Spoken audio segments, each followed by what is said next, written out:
रेखा coaching classes में आपका स्वागत है। आज हम पढ़ेंगे परमाणु की संरचना के प्रश्नों के उत्तर। तो आइए शुरू करते हैं आज का। आज मैं आपको रसायन का बहुत ही इम्पॉर्टेंट पॉइंट, जो बहुत ही माइन्यूटली है पर बहुत ही इम्पॉर्टेंट है। बच्चे बार बार ये भूल जाते हैं अणु क्या है, परमाणु क्या है, तो मैं बहुत अच्छे से एक्सप्लेन करूँगी, आप उसे ध्यान से सुनिए। देखिए, अणु वह सूक्ष्म कण है जो छोटे छोटे परमाणुओं से निर्मित होता है या परमाणुओं के द्वारा निर्मित हुआ है, वह अणु कहलाता है। तो हम देख रहे हैं कि अणु कितने प्रकार से डिवाइडेड है, दो प्रकार से डिवाइडेड है। एक तरह के परमाणुओं से निर्मित है, एक भिन्न तरह के परमाणुओं से निर्मित है। जो भिन्न तरह के परमाणु से निर्मित है वो क्या कहला रहा है, यौगिक भी कहा जा रहा है। तो जो एक तरह के परमाणुओं से निर्मित है वो है ऑक्सीजन, नाइट्रोजन, ओजोन, सल्फर और फास्फोरस। तो याद रखिए, ये सारे एक ही तरह के परमाणुओं से निर्मित है, यानी उनमें उन्हीं का मॉलिक्यूल्स आपस में जुड़ गया है और उसका निर्माण कर रहा है। सल्फर सल्फर सल्फर सल्फर, तो वो सल्फर का मॉलिक्यूल्स, ओ आपस में मिले तो O2 बना, N आपस में मिला तो N2, यानी वही परमाणु आपस में निर्मित करके किसका, एक ही तरह के अणु का निर्माण कर रहे हैं। अब जानते हैं कि भिन्न। अब भिन्न का अर्थ होता है H2O, यानी उसमें हाइड्रोजन भी है और ऑक्सीजन भी है। जब हाइड्रोजन और ऑक्सीजन आपस में मिलकर बने तो क्या यौगिक बना, जल बना, जिसे हम H2O कहते हैं। दूसरा बना CO2, कार्बन डाइऑक्साइड, जो दो परमाणु से मिलकर बना है, कार्बन और ऑक्सीजन। तीसरा NaCl। अब ये NaCl जो है, जिसको हम नमक कहते हैं, वो सोडियम क्लोराइड Na और Cl से मिलकर बना है, Na सोडियम, Cl क्लोरीन। और जो कैल्शियम कार्बोनेट है वो भी दो, Ca कैल्शियम, CO3 कार्बोनेट, तो कैल्शियम कार्बोनेट। तो जब दो परमाणुओं से मिलकर बना होता है या तीन परमाणु से, तो वो यौगिक का निर्माण होता है। तो जब भिन्न भिन्न परमाणु जब आपस में मिले तो यौगिक का निर्माण होगा। आप इसे अच्छी तरह से याद रखिएगा। अब आइए थोड़ा और देखिए परमाणु। तो परमाणु में याद रखिए क्या परिवर्तन होता है। यदि उसमें आयन होते हैं तो वो परमाणु कैसा हो गया, आवेशित हो गया। पर परमाणु में जब कोई भी आवेश नहीं होते हैं तो वो अणु कहलाने लगता है। और अणु जो है, हमेशा याद रखिए, आवेश रहित होता है। तो परमाणु को हमेशा दो भागों में बांटा गया है, आयन और अणु। तो परमाणु की डेफिनेशन हम पढ़ चुके हैं। परमाणु एक अविभाज्य कण है जिसे और छोटे छोटे कणों में विभाजित नहीं किया जा सकता। वो परमाणु आवेशित है, पर वो प्रकार यदि हम देखें तो वो कितने प्रकार का होगा, दो, एक आयन और एक अणु। आयन आवेशित होते हैं और अणु आवेश रहित होता है। अब हम जानेंगे कि इन्हीं परमाणुओं में एक परमाणुक, द्विपरमाणुक, बहुपरमाणुक तत्व कौन से होते हैं। तो ये देखिए कि एक जो परमाणुक है वो कौन है, आर्गन, और एक परमाणुक है हीलियम। ऑक्सीजन कैसा है, द्विपरमाणुक। हाइड्रोजन द्विपरमाणुक। फास्फोरस चतुर्थ परमाणुक, P4 से डिफाइन करते हैं। सल्फर बहुपरमाणुक। अभी अपन ने देखा था कि सल्फर S8 लिखा हुआ था, तो सल्फर क्या हो गया, बहुत सारा, एक से अधिक, 2 4 6 8, S8 देखा हमने। तो सल्फर कैसा हो गया, बहुपरमाणुक हो गया। तो ये इस प्रकार क्या हुए, तत्वों की उनकी परमाणुकता के अनुसार उन्हें अलग अलग तरह से विभाजित किया। अगला क्वेश्चन जानेंगे। हमारा अगला क्वेश्चन है, पतित कक्षक क्या है। तो पतित कोई अलग नाम नहीं है, उसे समझना है। समान ऊर्जा वाले कक्षक एक ही उपकोष से संबंधित होते हैं, यानी जो क्या होते हैं, जिनके कोष जो होते हैं, कक्ष जो समान ऊर्जा वाले कक्षक एक ही उपकोष से संबंधित हों तो वो कहलाते हैं पतित कक्षक। अगला है, डी ब्रोगली अवधारणा को सबसे महत्वपूर्ण अनुप्रयोग क्या है। तो जो डी ब्रोगली समीकरण हमने पढ़ा था लैम्डा बराबर mc², तो वही समीकरण का अनुप्रयोग क्या है? तो ये क्या करता है, बहुत छोटे आकार की वस्तुओं के मापने के लिए उपयोग किए जाने वाला माइक्रोस्कोप के निर्माण में डी ब्रोगली समीकरण है, ये क्या करता है, छोटे छोटे कणों को मापने का कार्य करता है। अगला है, किस तत्व में कोई न्यूट्रॉन नहीं होता? तो याद रखना है आपको, हाइड्रोजन में कोई न्यूट्रॉन नहीं होता है। अगला, प्लांक स्थिरांक का एसआई मात्रक में मान क्या होगा? तो प्लांक स्थिरांक में एसआई का मात्रक जो होगा 6.62 10⁻34 जूल सेकेंड है। अब याद रखिए वो 34 ऊपर घात लगी हुई है, एक्चुअली में घात कंप्यूटर से वैसा ही टाइप होता है, तो आप याद रखिए। एक्सरे कॉस्मिक किरणें और रेडियो तरंगों को आवृत्ति के अनुसार व्यवस्थित करना है। तो पहले कौन सी किरणें आएंगी? कॉस्मिक किरणें, फिर आती हैं एक्सरे किरणें, उसके बाद आती हैं रेडियो तरंगें। तो इन किरणों को हमें व्यवस्थित रूप से जमाना था। अगला है, फोटोन एवं क्वांटा में अंतर, यानी फोटोन और क्वांटा में अंतर क्या है? तो आपको 2 ब्लॉक में बना के नहीं, सिर्फ इतना ही बताना है कि फोटोन क्या है और क्वांटा क्या है। तो क्वांटम एक निश्चित परिमाण E बराबर h की ऊर्जा का एक बंडल है। बंडल मीन्स पैकेट, मतलब ऊर्जा का क्या है, वो पैकेट है, और यह किसी भी स्रोत से हो सकता है प्राप्त, फोटोन जो है। और फोटोन क्या है? केवल प्रकाश से जुड़ी ऊर्जा का क्वांटम है। क्वांटम का मतलब ये होता है कि जब हम किसी भी चीज़ों के बारे में उसको अभिव्यक्त करते हैं, उसकी अभिव्यक्ति क्या कहलाती है? उसकी क्वांटमता, मतलब उसको इंग्लिश में ही क्वांटम कहते हैं, नहीं तो उसकी हिंदी है मात्रात्रा। उसकी जो क्वांटिटी बताना ही क्वांटा कहा जाता है। तो वैज्ञानिकों ने उसको बताया कि क्वांटम एक निश्चित परिमाण E बराबर h की ऊर्जा का एक बंडल है, और यह किसी भी स्रोत से हो सकता है।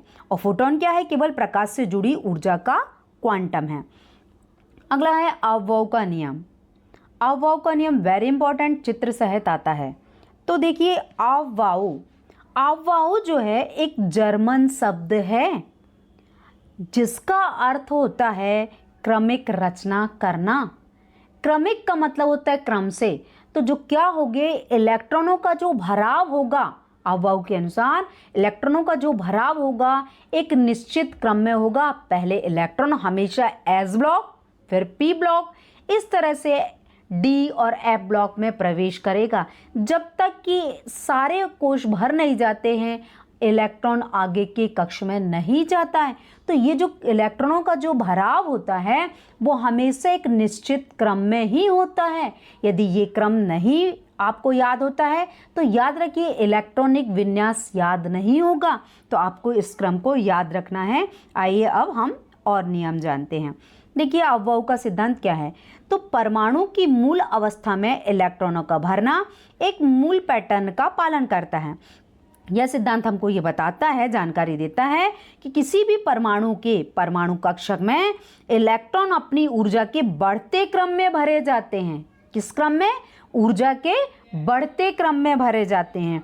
और परमाणु कक्षक की ऊर्जा ज्ञात करने के लिए N+L नियम का पालन करते हैं। N+L का मतलब है कि जो मुख्य ऊर्जा स्तर है और L जो है उस जो क्वांटम संख्या है उसमें, तो N+1 का जो नियम है वो फॉलो करते हैं। तो आइए अब हम चित्र के माध्यम से जानते हैं कि अववाउ का सिद्धांत किस तरह से प्रस्तुत करता है। ये देखिए, ये अववाउ जो है हमेशा इलेक्ट्रॉन 1s, फिर 2s, 2s से 2p, फिर 3s, 3s से 3p, फिर 4s, इस तरह से ये श्रृंखलाएं आपको याद रखनी है।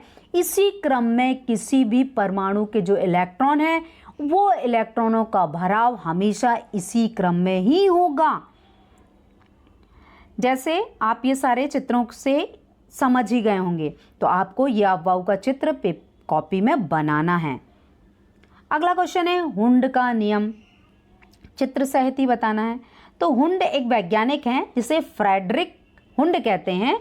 इन्होंने 1963 में किसी भी कक्षक के उपकक्षक में इलेक्ट्रॉन पहले एक एक कर भरते हैं, तत्पश्चात उनका जोड़ा बनता है। ये देखिए, आप देख रहे हैं इलेक्ट्रॉनों का जोड़ा बन रहा है। तो पहले इलेक्ट्रॉन एक एक कक्षक में जाएगा, उसके बाद पेयर बनना चालू होते हैं। ऐसा नहीं होता है कि पहले से पेयर बन गए और फिर बाद में एक एक बचे हुए दूसरे कक्षक में जाते हैं। नियम यही है, आपको ये याद रखना है कि पहले एक एक इलेक्ट्रॉन एक एक कक्षक में जाएगा, उसके बाद उनका जोड़ा बनना प्रारंभ होगा। और पूर्ण रूप से आधा भरा हुआ या पूरा भरा हुआ ऑर्बिटल पूर्ण रूप से आधे भरे हुए या पूरा भरे हुए ऑर्बिटल से अधिक स्थायी होगा। तो आपने ये हुंड के नियम से जाना। जैसे कार्बन है, कार्बन में 6 हैं, तो आप याद रखिए 1s2 2s2 फिर 2p6 होता है। तो 1s ब्लॉक में पहले एक इलेक्ट्रॉन जाएगा, 2s में भी एक जाएगा, 2p में भी एक एक जाएंगे इलेक्ट्रॉन। उसके बाद आगे उसके पास तो संख्या है ही नहीं है, 6 इलेक्ट्रॉन है, तो इलेक्ट्रॉन के पेयर बनना चालू हो जाएंगे। तो देखिए 1s ब्लॉक में 2 और फिर अंत में 2p में कितने जाएंगे, 2। इस प्रकार पहले इलेक्ट्रॉनों का भराव होता है, उसके बाद उनका बनना, पेयर बनना चालू होता है। अगला है, हम जानेंगे विद्युत चुंबकीय तरंगें किसे कहते हैं। तो आप देखिए विद्युत चुंबकीय तरंगों में ग्राफ में आपको समझ में आना चाहिए क्या क्षेत्र है, विद्युत क्षेत्र है और चुंबकीय क्षेत्र है। पहले आंसर जानेंगे कि क्या है विद्युत चुंबकीय तरंगें। तो विद्युत चुंबकीय तरंगों को हम इंग्लिश में इलेक्ट्रोमैग्नेटिक वेव्स कहते हैं, जिसे EM से डिफाइन करते हैं। तो विद्युत चुंबकीय तरंगें या EM तरंगें वे तरंगें हैं जो विद्युत क्षेत्र और चुंबकीय क्षेत्र के बीच कंपन के परिणाम स्वरूप बनी। तो आपने अब भी चित्र देखा कि जो तरंगें हैं, विद्युत चुंबकीय तरंगें हैं, उसका नाम ही है, देखिए ध्यान से, विद्युत चुंबकीय तरंगें। यानी विद्युत क्षेत्र और चुंबकीय क्षेत्र के बीच में जो उत्पन्न होने वाली तरंग हैं, वो कौन सी तरंगें हैं, विद्युत चुंबकीय तरंग। तो आप चित्र सहित अच्छे से लिखकर तैयार करिएगा, आप चित्र बनाएंगे भी कॉपी में, तो याद रखिए ये कहलाती हैं विद्युत चुंबकीय तरंगें। विद्युत चुंबकीय तरंगें तब बनती हैं जब विद्युत क्षेत्र और चुंबकीय क्षेत्र के संपर्क में आता है, यानी दोनों में से एक कोई क्षेत्र नहीं होगा तो याद रखिए विद्युत चुंबकीय तरंगें उत्पन्न नहीं होती हैं। अब आता है तरंग दैर्ध्य, आवृत्ति, वेग, तरंग संख्या और आयाम की डेफिनेशन। तो आप ये याद रखिए, ये छोटी छोटी परिभाषाएं बहुत टफ पड़ती हैं, पर आप ध्यान से समझेंगे तो आपको आसानी से बनेगा। तो सबसे पहले आता है तरंग दैर्ध्य। आप चित्र से ही समझ रहे होंगे तरंग दैर्ध्य क्या है। 2 क्रमागत संपीड़नों या 2 क्रमागत विरलन, यानी जो चल रही है रेस, तो दो रेजों की बीच की देखिए दूरी आपको ऊपर दिख रहा होगा, लॉन्गर लेंथ। तो अब इन दोनों की बीच की दूरी, आइए मैं आपको ओरिजिनल तरंग दैर्ध्य दिखाती हूं। ये देखिए, ये जो तरंगे हैं किस तरह से अपने कार्य को कर रही हैं, अपनी गति कर रही हैं। तो जो 2 तरंगे हैं, इन तरंगों की बीच की दूरी देखिए, एक कुछ और आगे चल रही है, एक पीछे चल रही है। तो इन 2 तरंगों की बीच की दूरी ही क्या कहलाती है, तरंग दैर्ध्य कहलाती है। आइए परिभाषा देखते हैं हम। तो आपने जाना कि 2 क्रमागत संपीड़न या विरलन, याद रखिए, की बीच की दूरी तरंग दैर्ध्य कहलाती है। इसका SI मात्रक क्या होता है, मीटर। हमेशा याद रखिए तरंग दैर्ध्य को मीटर से मापते हैं और इसे लैम्डा से व्यक्त करते हैं। अगला आवृत्ति। आवृत्ति फ्रीक्वेंसी, यानी कितनी फ्रीक्वेंसी से गति करना। आवृत्ति को 1 सेकंड में एक निश्चित बिंदु से गुजरने वाली तरंगों की संख्या के रूप में परिभाषित किया जाता है। यानी आवृत्ति क्या है, यानी कोई भी तरंग जब 1 सेकंड में गति करती है, एक निश्चित बिंदु से गुजरती है, तो उन तरंग संख्या को आवृत्ति कहते हैं। आप चित्र के माध्यम से देख रहे हैं कि तरंग हैं वो जो गति कर रही है, तो 1 सेकंड में जितनी तरंगें गुजरती हैं वही उसकी आवृत्ति होती है। और आवृत्ति को याद रखिए हर्ट्ज में व्यक्त किया जाता है। हर्ट्ज को H और Z से व्यक्त करते हैं। तो आपको याद रखना है इसकी इकाई हर्ट्ज है, आवृत्ति की इकाई हर्ट्ज से व्यक्त की जाती है। अगला है तरंग संख्या। देखिए तरंग संख्या वेग है, वस्तु द्वारा किसी निश्चित दूरी को तय करने में लगे समय को कुल दूरी से भाग देकर वस्तु का मूल वेग ज्ञात कर सकते हैं। आप इजी वे में भी बोल सकते हैं कि निश्चित दूरी यानी डी मतलब डिस्टेंस दूरी और उसमें लगा हुआ समय, इनके अनुपात को हम वेग कहते हैं। अतः वेग v बराबर होता है d अपॉन टी। v वेग है और d उसकी दूरी है और t उसका क्या है, समय है। तो वेग की परिभाषा आपसे आसानी से बनेगी। आप उसका जो फॉर्मूला है v बराबर d अपॉन टी, उस फॉर्मूले से भी वेग की डेफिनेशन दे सकते हैं। अब अगला है तरंग संख्या। तरंग संख्या क्या कहलाती है, उसकी डेफिनेशन। प्रति एकांक दूरी में तरंगों की संख्या को तरंग संख्या कहते हैं। अभी आपने देखा था तरंग को कि तरंगें कैसे चल रही हैं, तो वही बता रहा है कि प्रति एकांक दूरी में, तो वो कैसी दूरी थी उनकी, प्रति एकांक। तो प्रति एकांक दूरी में तरंगों की संख्या को तरंग संख्या कहा जाता है, जो तरंग दैर्ध्य के कैसे है, व्युत्क्रमानुपाती होता है तरंग संख्या। c बराबर क्या होता है, न्यू लैम्डा। यदि हम इसको बटे में कर देंगे तो ये क्या कहला जाएंगे, हमारी तरंग संख्या ज्ञात हो जाएगी। अब आ जाता है लास्ट आयाम। मध्यमान स्थिति से तरंग के महत्तम विस्थापन को आयाम कहते हैं। यानी महत्तम का मतलब ये होता है कि जो मध्यमान स्थिति से अगर हम क्या करते हैं, देखते हैं कि वो कितनी दूर तक गई और उस दूर से वापस आ गई, तो वह उसकी मध्यमान स्थिति तरंग के महत्तम विस्थापन को क्या कहेंगे, उसका आयाम कहेंगे। इसका मात्रक मीटर होता है।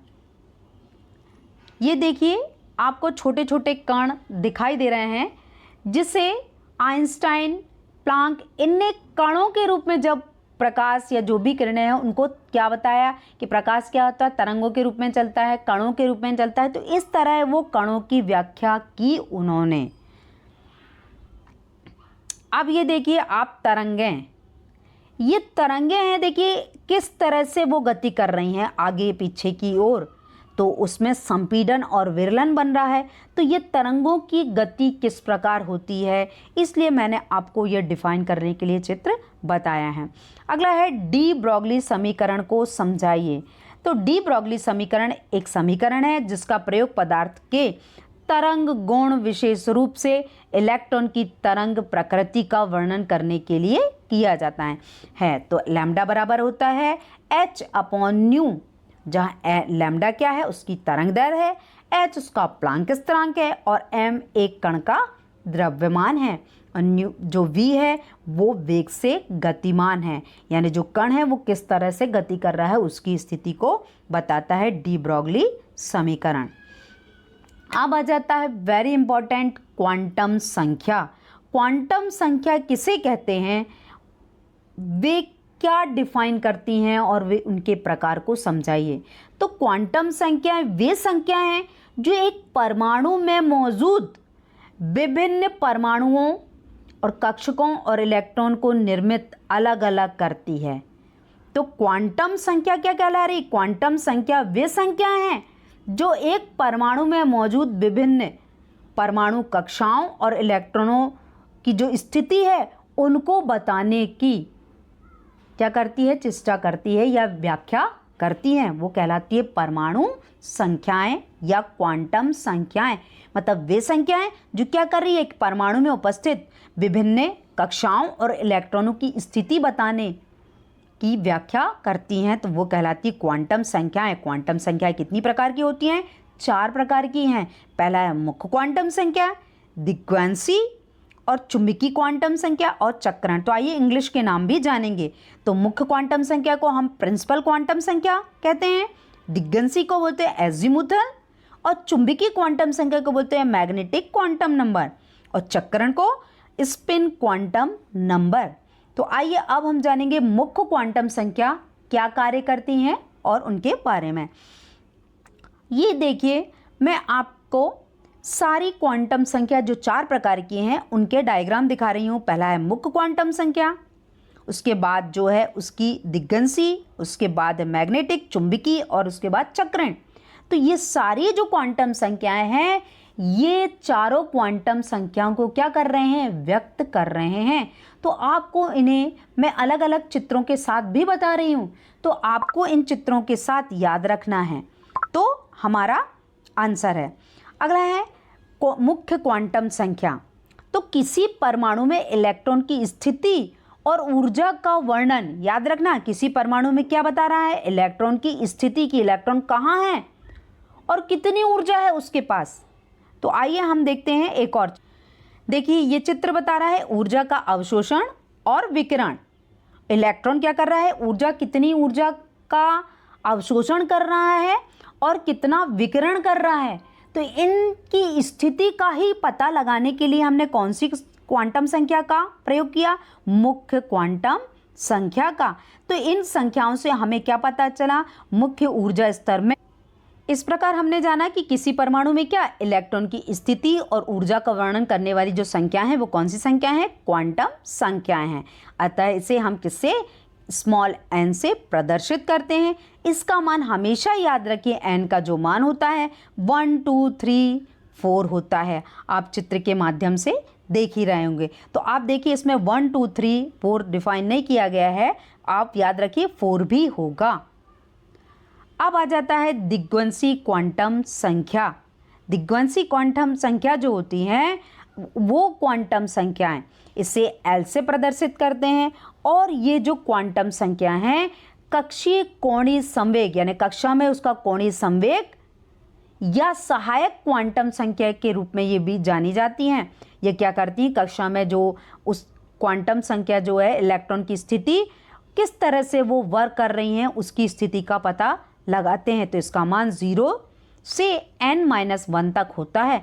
हमें प्राप्त होने वाला जो कक्षक है S, इसके लिए जो मान होता है L बराबर 0 होता है और P के लिए L बराबर 1 और D के लिए हमेशा L का जो मान होता है वो 2 और F के लिए जो मान होता है वो L बराबर कितना होता है, 3 होता है। तो ये कहलाती है दिग्वंसी क्वांटम संख्या। तो कक्षीय कोणीय संवेग को जो व्याख्या करने का कार्य करती हैं वो कहलाती है दिग्वंसी क्वांटम संख्या, जिन्हें हम एजीमुथल क्वांटम नंबर भी कहते हैं। अगला आता है चुंबकीय क्वांटम संख्या। एक परमाणु के दिए गए उपकोष के भीतर उपलब्ध कक्षाओं को अलग करती है। यानी देखिए अब जो उसका कक्षा है मैग्नेटिक जो होती हैं वो क्या बता रही है, कक्षीय कोणीय गति के घटक को निर्दिष्ट करती हैं। मतलब किस कोणीय गति से क्या है, क्वांटम संख्या में जो बता रहा है चुंबकीय क्वांटम संख्या है कि कक्षीय कोणीय गति के घटक जो हैं वो किस तरह से गति कर रहे हैं। तो जो दिए गए अक्ष के साथ स्थित होता है जिसे पारंपरिक रूप से z अक्ष कहा जाता है। तो आप देखिए चित्र के माध्यम से दिख ही रहे हैं कि मैग्नेटिक क्वांटम संख्या क्या कर रही हैं, उस उपकोष के भीतर उपलब्ध जो कक्षाएं हैं उसको अलग करने का कार्य कर रही हैं। ये कहलाती है मैग्नेटिक क्वांटम संख्या। अब हमारी है लास्ट चक्रण क्वांटम संख्या। चक्रण क्वांटम संख्या क्या बताती है कि इलेक्ट्रॉन स्पिन क्वांटम संख्या, यानी इलेक्ट्रॉन किस तरह से गति कर रहा है, पॉजिटिव वे में यानी ये दाएं पक्ष या बाएं पक्ष, जिसे हम क्या कहते हैं उत्तरार्ध या दक्षिणार्ध। तो इलेक्ट्रॉन किस प्रकार से गति कर रहा है उसकी गति क्वांटम संख्या n, l और ml के मान से स्वतः ही होती है, स्वतंत्र होती है। इस संख्या का मान उस दिशा के बारे में जानकारी देता है कि इलेक्ट्रॉन घूम रहा है और इस प्रतीक को ms द्वारा दर्शाया जाता है। यदि स्पिन क्वांटम संख्या के संबंधित जो मान है प्लस हाफ, यानी जब इलेक्ट्रॉन क्या करता है दाएं तरफ घूमता है तो उसे प्लस हाफ से, और जब बाएं तरफ घूमता है तो उसे माइनस हाफ से प्रदर्शित करते हैं, यानी दक्षिणावर्त और वामावर्त दिशा कहा जाता है। तो ये कहलाई हमारी क्या, चक्रण क्वांटम संख्या, स्पिन क्वांटम नंबर। आइए अगला, पाउली का अपवर्जन सिद्धांत क्या है समझाइए और इसके अनुप्रयोग बताइए। तो पाउली जो वैज्ञानिक थे उन्होंने अपना अपवर्जन सिद्धांत दिया और उनके अनुसार ये है कि किसी परमाणु में किसी भी दो इलेक्ट्रॉनों की चारों क्वांटम संख्याएं एक समान नहीं हो सकती हैं, यानी उनका मान k और l का मान m का मान समान है, तो l जो उसकी लास्ट की जो क्वांटम संख्या है उसका मान कैसा होगा, भिन्न हो जाएगा। तो ये बताता है पाउली कि हमेशा याद रखिए कि चारों क्वांटम संख्याओं का मान कभी भी समान नहीं हो सकता। अब हम जानेंगे कि जो पाउली का अपवर्जन सिद्धांत है वो कहाँ यूज होता है। तो पाउली के अपवर्जन सिद्धांत का उपयोग तत्वों के इलेक्ट्रॉनिक विन्यास को दर्शाने के लिए किया जाता है और इसका उपयोग रासायनिक बंधन के निर्माण को प्रदर्शित करने में भी किया जाता है। तो हमने जाना कि पाउली क्या बता रहे थे।